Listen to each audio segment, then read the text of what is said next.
അപ്പോൾ തംബ്നെയിലിൽ കണ്ട പോലെ അതൊരു സ്മാർട്ട് ഫോൺ അല്ല, അത് ഓൾറെഡി എഴുതി വെച്ചിട്ടുണ്ടാവില്ലേ, എന്നാലും കുഴപ്പമില്ല. ആ ട്രൈഫോൾഡ് ആയിട്ടുള്ള നമ്മൾ ഉപയോഗിക്കുന്ന പോലെ ഫോണല്ല, അത് നമ്മുടെ പോക്കറ്റ് കൊണ്ടു കൊടുക്കാൻ പറ്റുന്ന ഒരു മിനി പ്രൊജക്ടറാണ്. അപ്പോൾ ഔർസൺ കേട്ടാ, ഇത് പറയാൻ കുറച്ച് ഔർസൺ അങ്ങനെയൊക്കെയൊന്നും കൊണ്ട് പറയാം, സിപ്പ് ട്രൈഫോൾഡ് പ്രൊജക്ടർ എന്നാണ് അതിൻ്റെ പേര്. അപ്പോൾ ഇത് കിക്ക് സ്റ്റാർട്ടറിൽ എന്തായാലും ഇപ്പം ഇറങ്ങിയിട്ടുള്ള അതിൻ്റെ പകുതി വിലയ്ക്ക് നമുക്ക് കിട്ടിയായിരുന്നു. പക്ഷേ ഇപ്പം അത് ആ പൈസ കിട്ടില്ല, ഓൾറെഡി അത് ലോഞ്ചായി. അപ്പോൾ അത് വരുന്ന വില എന്ന് പറയുന്നത് ഏകദേശം 50,000 രൂപ അടുത്തേക്കാണ്. ആ പൈസയ്ക്ക് ഇത് എങ്ങനെയുണ്ടെന്ന് നിങ്ങളെ കണ്ടിട്ട് പറയും. അപ്പോൾ നമുക്ക് ആദ്യം ഡിസൈനെ പറ്റി പറയുകയാണെങ്കിൽ, ഇപ്പോൾ ഈ വീഡിയോയിൽ കാണുന്ന പോലെ 3 മടക്കായിട്ട് നമുക്ക് മടക്കി നമുക്ക് എവിടെ വേണമെങ്കിലും പോക്കറ്റ് വെച്ച് കൊണ്ടുപോകാൻ പറ്റുന്ന സംഭവമാണ്. അപ്പോൾ അതിൽ വരുന്നത് സി ടൈപ്പ് ചാർജിങ് ആണ്. അപ്പോൾ നമുക്ക് ഇതിൻ്റെ ഒപ്പം ഒരു C2C ചാർജിങ് കേബിൾ കിട്ടും. പിന്നെ ഇതിൻ്റെ ഒപ്പം കുറച്ച് ആക്സസറീസ് ഉണ്ട്. എന്ന് വെച്ചാൽ മാഗ്നറ്റിക് സക്ഷൻ കപ്പ് എന്ന് പറഞ്ഞൊരു സാധനം ഉണ്ട്. എന്ന് വെച്ചാൽ അത് നമുക്ക് എവിടെ വേണമെങ്കിലും ഒട്ടിച്ച് വെച്ചിട്ട് ആ മാഗ്നറ്റിൻ്റെ മുകളിൽ സംഭവം വെച്ചിട്ട് നമുക്ക് ഉപയോഗിക്കാൻ പറ്റും. അപ്പോൾ നമ്മുടെ ഇതിൻ്റെ ടോപ്പ് പോർഷനിൽ നമുക്ക് വരുന്നത് ഇതിൻ്റെ മെയിൻ ആയിട്ടുള്ള പ്രൊജക്ടറിൻ്റെ ലെൻസും പിന്നെ ഓട്ടോ ബോക്സിന് വേണ്ടിയിട്ടുള്ള വേറൊരു സെൻസറുമാണ്. പിന്നെ ഇതിൽ നമുക്ക് സൈഡിൽ USB പോർട്ട് വരുന്നുണ്ട്, C ടൈപ്പ് വരുന്നുണ്ട്. പിന്നെ നമുക്ക് ഇതിന് ബിൽറ്റ് ഇൻ സ്പീക്കർ വരുന്നുണ്ട്. പിന്നെ ജസ്റ്റ് കൺട്രോൾ ചെയ്യാനുള്ള പാനൽസ് ഉണ്ട്, ഓക്കെയും അപ്പ് ആൻഡ് ഡൗൺ അതൊക്കെ ചെയ്യാനുള്ളത്. പിന്നെ ഓട്ടോ ബോക്സിന് വേറൊരു ബട്ടൺ വരുന്നുണ്ട്.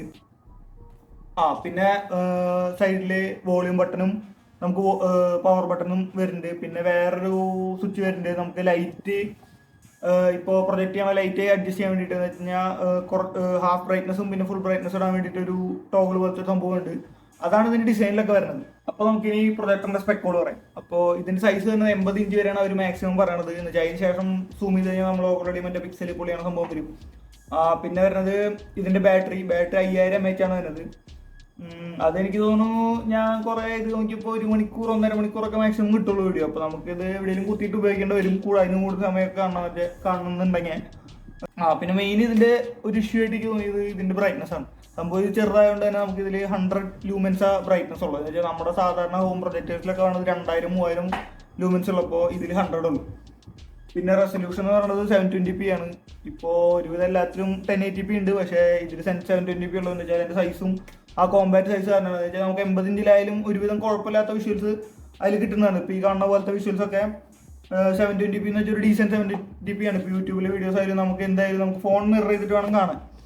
അപ്പോൾ നമുക്ക് 720p നമുക്ക് ഒരുവിധം അടിപൊളിയായിട്ട് കാണാൻ പറ്റും. ഇപ്പോൾ സിനിമയിൽ എന്തായാലും ഇപ്പോൾ ഔട്ട്ഡോറിൽ നമ്മൾ ഇരിക്കുകയാണെങ്കിൽ എവിടെയെങ്കിലും ട്രിപ്പൊക്കെ പോയി ഇരിക്കുകയാണെങ്കിൽ നമുക്കിത് പോക്കറ്റിൽ കൊണ്ടുനടക്കാൻ പറ്റുന്ന സാധനമാണ്. പക്ഷേ ഇതിൻ്റെ പ്രശ്നങ്ങൾ എന്തൊക്കെയാണെന്ന് ഞാൻ പറഞ്ഞുതരാം. ഒന്നാമത്തെ കേസ് ഇതിൻ്റെ ബാറ്ററിയാണ്. നമ്മൾ എന്തായാലും ഇങ്ങനത്തെ ഒരു കോമ്പാക്ട് സാധനം മേടിക്കുമ്പോൾ നമ്മളിത് എവിടെയെങ്കിലൊക്കെ പോയിട്ട് അറിയാമല്ലോ, ചാർജിങ് ഒന്നും ഇല്ലാത്ത സ്ഥലത്ത് പോയെന്ന് കാണണം എന്നാണെങ്കിലും നമ്മൾ ആഗ്രഹിക്കുക. പക്ഷെ അതിൽ നടക്കില്ല, കാരണം ഇത് 1.5 മണിക്കൂർ കഴിഞ്ഞ് ഇത് അടിച്ചു. അപ്പോൾ ആ ചാർജിൻ്റെ കേസ് വന്നു. പിന്നെ ബാറ്ററി കുത്തിയിട്ട് ഉപയോഗിക്കുകയാണെങ്കിൽ നമുക്ക് വേറെ ഒരെണ്ണം കൊണ്ടുപോയി പോലെ. അപ്പോൾ അത് പറ്റില്ല. പിന്നെ രണ്ടാമത്തെ സീൻ വെച്ചാൽ ഇതിൻ്റെ ബ്രൈറ്റ്നസ് ആണ്.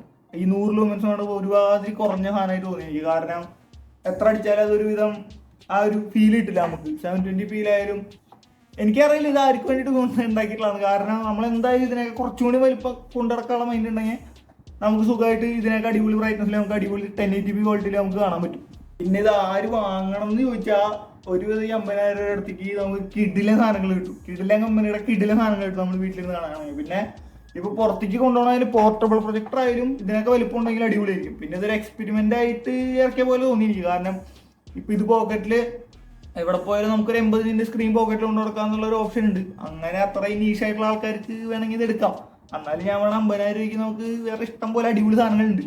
അപ്പോൾ നമ്മൾ ഇതന്നെ നോക്കിയിരിക്കേണ്ട ആവശ്യമില്ല. പിന്നെ എനിക്ക് അലമ്പായിട്ട് തോന്നിയതാണ് ഇതിൽ നമ്മുടെ സ്ക്രീൻ മിറർ ചെയ്യാൻ പറ്റുള്ളൂ. ഇതിൽ നമുക്ക് വൈഫൈയുടെ ഓപ്ഷൻസ് ഇല്ല.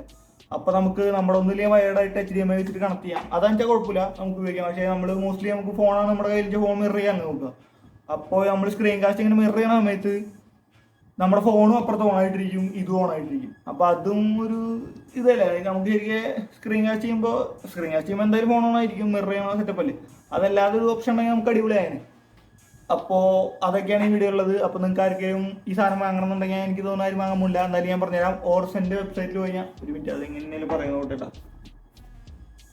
ഓർസൺ സിപ്പ് ട്രൈഫോൾഡ് പ്രൊജക്ടർ എന്ന് വെച്ചാൽ നമുക്ക് ഈ സാധനത്തിൻ്റെ ലിങ്കൊക്കെ കിട്ടും. അപ്പോൾ അതടിച്ചിട്ട് ആർക്കെങ്കിലും വാങ്ങണ്ടേ നോക്കിക്കോ, ഉദ്ദേശിച്ചു ഒന്ന് ചെക്ക് ഔട്ട് ചെയ്തോ.